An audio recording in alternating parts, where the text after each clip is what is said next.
I love you Bhim.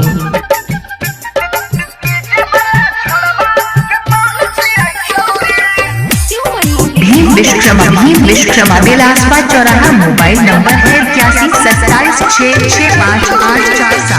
Music by DJ विकास सीतामढ़ी।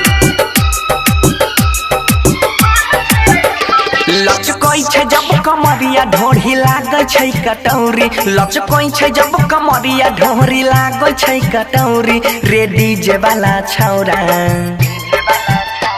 रे DJ वाला छौरा के माल छियै छौरी। रे डीजे वाला छौरबा के माल छियै छौरी।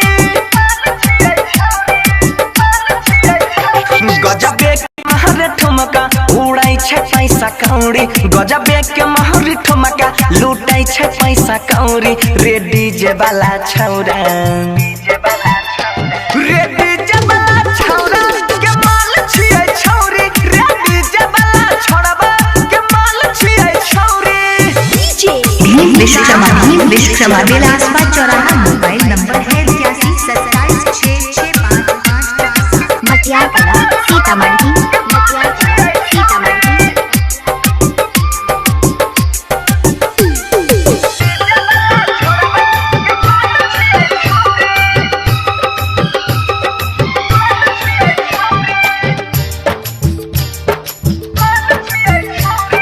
केतनो लूटाबै सबो नमरी हजरिया। डीजे वाला पर छै कर नजरिया। I love you Bhim.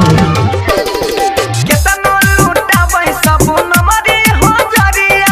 DJ वाला पर छै कर नजरिया। मारे के मुस्की करे छै बाबा लहौ। छुए ना दै छै अपन गोरे गाल हौ। चोली छै एकर टाइट जेना छानल कचौरी। चोली छै दोनों टाइट जेना छानल कचौरी। रे डीजे वाला छौरा, भीम विश्वकर्मा रे डीजे वाला छौरा के माल छियै छौरी। रे डीजे वाला छौरबा के माल छियै छौरी।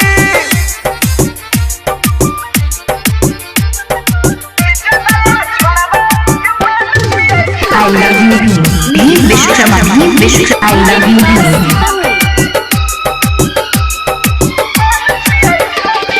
कोइने छै छौरी ई केतना के घायल।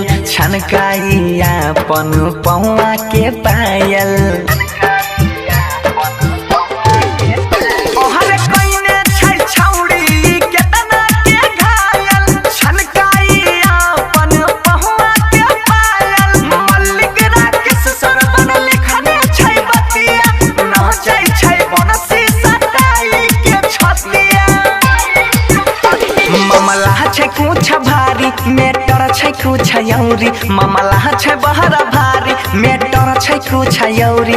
रे डीजे वाला छौरा, रे डीजे वाला छौरा के माल छियै छौरी। रे डीजे वाला छौरबा के माल छियै छौरी। गजबे के महरे ठुमका उड़ै छै पैसा कौड़ी। गजबे के महरे ठुमका लूटै छै पैसा कौड़ी। रे डीजे वाला छौरा, रे डीजे वाला छौरा के माल छियै छौरी। भीम विश्वकर्मा बिलासपुर चौराहा। मोबाइल नंबर है 812726658847।